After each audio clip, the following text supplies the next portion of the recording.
أعوذ بالله من الشيطان الرجيم بسم الله الرحمن الرحيم نحمده ونصلي على رسوله الكريم Ассаламу алейкум, урматтуу мусулман бир туугандар. Аллах субханалла таала сиз менен бизден Алла тааладан үмүт этип, соо алайын, Алланын ыраазылыгын алайын деп кармап жаткан орозолорду кабыл кылсын. Урматтуу бир туугандар, ооба Алла таала бизге орозону фарыз кылды. Аны көпчүлүк мусулмандар кармап атат. Эми орозону кармай албаган адамдар бар шарият боюнча. Алла таала Куранда айтат, кимде ким сафарда болгон болсо, ала сафарин ау маризин. Кимде ким сафарда болгон болсо, же болбосо ооруп калган болсо, ушул адамдар жөнүндө Куранда Алла таала эмне деди? Кимде ким сафарда болгон болсо, өзүнө ишенсе, ден соолугум жакшы эле, кыйналбайм, суусабайм, чарчабайм, ачка болбойм деген болсо, орозосун кармаганы жакшы дейт. Бирок өзүнө ишенбесе, сафар алыс болсо, кыйынчылыктуу болсо, анда ошо сафарда орозосун ачып коет. Мисалы үчүн сиз Бишкекке чыктыңыз, же болбосо Москвага чыгып калдыңыз, орозо үчүн умрага кеттиңиз. Ошол 120 километрден алыс кетсеңиз, анда сизге Алла таала эки шарт коюп атат. Кааласаң карма, жакшы болот. Кармай албасаң ачып кой, бирок Рамазан бүткөндөн кийин кармап бересиң деп атат. Рамазан бүткөндөн кармап бересиң дейт. Ошон үчүн биз сафарда 5 күн жүрөбүзбү, 3 күн жүрөбүзбү, ушул канча күн ачканыбызды биз санап коюшубуз керек. Кийин айттап, айт намаз окуп, бир күндү айттап, жакшылап айттап алгандан кийин биринчи каза орозону кармаш керек, таксырлар. Эже карындаштар, ушуну билип алалы. Ооба, Рамазандан кийин Шавал деген ай кирет. Пайгамбардын сөзү бар. Кимде ким Шавал айында 6 күн орозо кармаса, толук 1 жыл орозо кармады деген соопту алат деген. Буга эмне далил? Алла таала Куранда айтат, бир жакшылыкка 10 жакшылык кылып көбөйтүп берем дейт. Биз Рамазан айында 30 күн орозо кармадык дагы 300 күн толук орозо кармаган соон алабыз. Алла таала 10го көбөйткөндө. Эми 6 күн кармасак 60 күн, 360 күн 1 жыл болот шарияттын эрежеси боюнча. Ошон үчүн биз 1 жыл толук орозо кармадык деген соо алабыз. Эми сиздин казаңыз болуп калса, Рамазандан кийин айттаңыз, 1 күн жакшылап, кааласаңыз 2 күн айттаңыз, бирок биринчи казаңызды кармаңыз, андан Шавал айынын 6 күнүн кармасаңыз жакшы болот. Экинчи эреже, ким ооруп калса. Эми ооруп калганда кандай оору менен? Ооз ачылат, аябай катуу оору. Ошол орозосун ачпаса, анын ашказанына зыян келет, же болбосо жанагы кант диабет менен ооругандар бар, давлениясы аябай көтөрүлүп кетет, же болбосо давлениясы кээ бирөө аябай түшүп кетет. Ушул адамдар Рамазан айында оозун ачат, дарыланат. Рамазандын ичинде болсо дагы оозун ачып алып дарыланат. Андан кийин жакшы болгондон кийин Рамазандын ичинде калган орозосун кармайт. Рамазандын ичинде да ай калбаса, Рамазандан кийин канча күн оозун ачкан болсо, ошол орозосун кийинки айларда казасын кармап берет. Эми кичине эле грипп сасыктуу болуп калдыңыз, же кичине башыңыз ооруп калды, укол алсаңыз эмне болот шарият боюнча? Укол алса ооз ачылбайт. Кичине ооруган адам анча-мынча ооруларына укол алабы, капельница салабы, анда ооз ачылбайт, ала бериш керек. Мончого түштүңүз, же болбосо көлгө түштүңүз, же болбосо душка түштүңүз шарият боюнча, бул учурда ооз ачылбайт. Бирок бир нерседен орозо бузулат, ооз ачылат. Качан оозуңузга суу алганда, тамакты чайкап атканда тамагыңызга суу чуркап кеткен болсо, ошон үчүн жанакы мончого түшкөн дагы күндүз жакшы эмес. Эмнеге? Кечки ысыкта жүрөсүз, парда жүрөсүз, жана ал жерде эсиңиз ооп, энергияңыз кетип калат. Ошон себебинен оозуңуз ачылып кетиши мүмкүн, чыдабай кетип ачыйышы мүмкүн. Ошон үчүн бир туугандар, кечкисин мончого түшүп коюңуз. Эми душка түшүп салкындаса болот шарият боюнча. Душка түшүп ысып кеткенде, кыйналып баратканда, бирок ошондо да ооз мурундан суу киргизбей этият кылыш керек. Эми бир адам Рамазан айын кармап жүргөн, бирок чыдабай кетип эле атайын ачып салды оозун. Ден соолугу деле жакшы болчу, мүмкүнчүлүгү деле бар болчу, анан чыдабай кетип эле ошол мындайча айтканда напсисинин айынан тамак жеп же суу ичип ийсе эмне болот? Анда ал адам кафарат деп коет шариятта, орусча айтканда штраф төлөйт.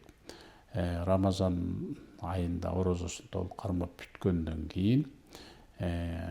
кийин ошол ачып ийген күнүн бир күн кылып кармайт, андан сырткары 60 күн орозо үзбөстөн кармап берет. 60 күн удаа деп коет шариятта.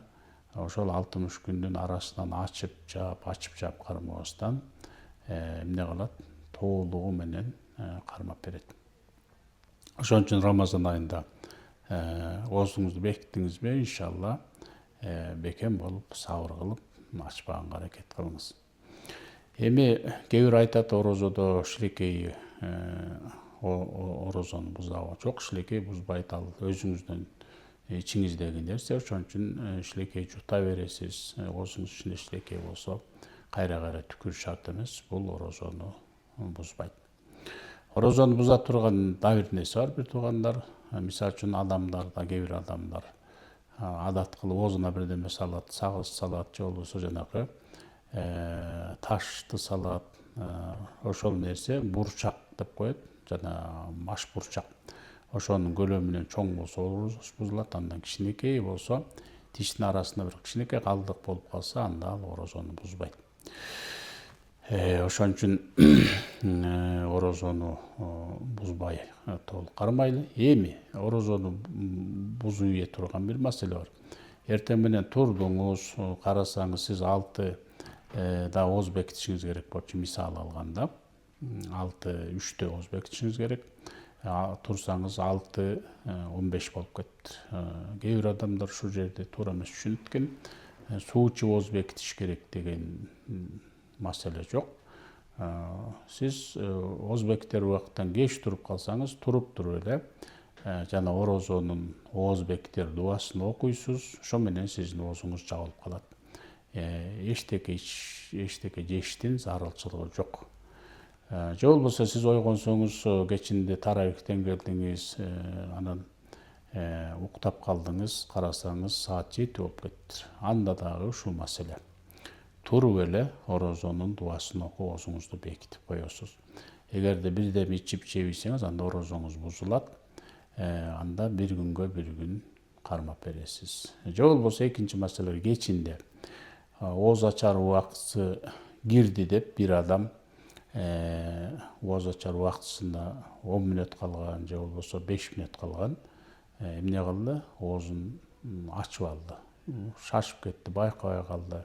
Телефон туура эмес көрүп алды. Анда эмне кылат? Бул дагы бир күнгө бир күн кармап берет. Мына ушундай маселелер. Ошон үчүн бир туугандар, орозо маселесинде бир нерсе түшүнүксүз болуп атса, түшүнбөй атсаңыз, Кудайга шүгүр. Азыр илимдүү балдарыбыз көп, имамдарыбыз бар, улама алымдарыбыз бар. Ошолордун бирөөсүнүн телефон номерин сөзсүз алып алыңыз. Бир гана орозо учурунда эмес, намазга, зекетке, үшүргө, жана жаназага, соода сатка тийиштүү үй бүлө тарбиялоо, бала багуу, үй бүлөнү багуу, бала тарбиялоо деген маселелердин ичинде суроолор сөзсүз жаралып турат. Адаларам маселеси бар, мисалы үчүн. Ошондо ошол илимдүүгө же алымга чалып туруп маселеңизди сурабыз. Айрыкча бизде ушу талак маселеси орозодо айтылбаш керек эле, сөз арасында эскертүү катары айтып коелу. Кээ бир адамдар талак берүүнүн шартын билбей эле анан ошо аялына 3 талак деп айтып салып ошонун айынан көп жаңжал, чатак, ажырашуу болот. Ошон үчүн талак берүүнүн эрежесин сиз билбесеңиз, же болбосо аялыңыз мага талак бер деп айтса, кээ бир таксырлар келет, бизге аялым талак бер деп айткан себептен мен берип салдым деп. Сиз аялыңызды амир кылбаңыз. Сиз аны амир кылсаңыз, анда туура эмес кылган болосуз. Ошон үчүн ушундай маселелер, деги эле орозо, ажылык, умура, талак маселелери болобу, баардык маселелерде ушу алымдар менен кеңешкен жакшы болот, бир туугандар. Урматтуу бир туугандар, мына орозодо ошон үчүн ушундай акыбалдар болуп калбаш үчүн уламалар менен кеңешип туруш керек. Эми карыган аксакалдар бар, апалар бар, орозону кармайын десе, анын ден соолугу көтөрө албайт, ден соолугу чыдабайт. Эмне кылат? Ошол кишилер орозо кармаганга аракет кылып көрөт. Орозону кармаса, баш айласа, же болбосо давлениясы көтөрүлсө же түшүп кете турган болсо, сахары көтөрүлсө, анда булар орозо кармабайт. Анда битир садагасынын көлөмүн, өлчөмүн берет бирөөгө. Мисалы үчүн күнүнө 60 сомдук тандайт, же болбосо 80 сомдук же 90 сомдук жанагы битир садаганын өлчөмүн тандайт дагы. Бир кедей адамга ошо Рамазандын ичинде битир садагасынын акчасын берип турат. Ошол адам ошону колдонот. Ошондо бул адам эмне кылат? Милдетинен кутулат. Орозо кармабаган милдетинен кутулат. Ушундай эреже, урматтуу бир туугандар, Аллах субханалла таала ошо орозобузду чын жүрөк менен, ыкылас менен кармашты насип этсин. Орозо бузулчу маселелерди аялдар үчүн эгерде жанакындай аялдык акыбалы келип кала турган болсо, орозо кармап жүргөн күнү түшкө чейин келеби, аялдык акыбал же түштөн кийин келеби, ал ошол замат орозосу ачылып калат. Жуунуп, тазаланып, кийин анан аялдык акыбалдан чыккандан кийин канча күн оозун ачкан болсо, ошону санап коюш керек. Кийин казасын кармап берет. Төрөгөн аялдар орозо кармабайт. Жанагы 40 күндүк тазалангандан кийин, 40 күнүн ичинде Рамазан бүтүп калса, андан кийин кармап берет. Бала эмизген апалар үчүн эгерде өзүнө ишенсе, балам тамак жеп калды, кыйналбайт, мен деле кыйналбайм десе, орозо кармаган жакшы. Жок, баласына да өзүнө зыян келсе, анда эмне кылат? Орозосун ачып турат, кийин кармап берет. Боюндагы аялдардын да акыбалы ушундай. Ошол баласына, өзүнө алсыздык келсе, ден соолугуна зыян келе турган болсо, анда бул адамдар дагы орозону кармабайт, кийин иншалла кармап берет. Алла таала ибадаттарыбызды кабыл кылсын. Эми бул жерден баардык маселени бир айтып бүтүрө албайбыз. Дагы бир суроо жооптор пайда болуп калса, өзүңүздүн айылыңызда, шаарыңызда жашаган илимдүүлөрдөн сурап кармап кете бересиз. Алла таала баарыбыздын ибадат, дуа тилек, орозолорубузду кабыл кылсын. Ассаламу алейкум ва рахматуллахи ва баракатух.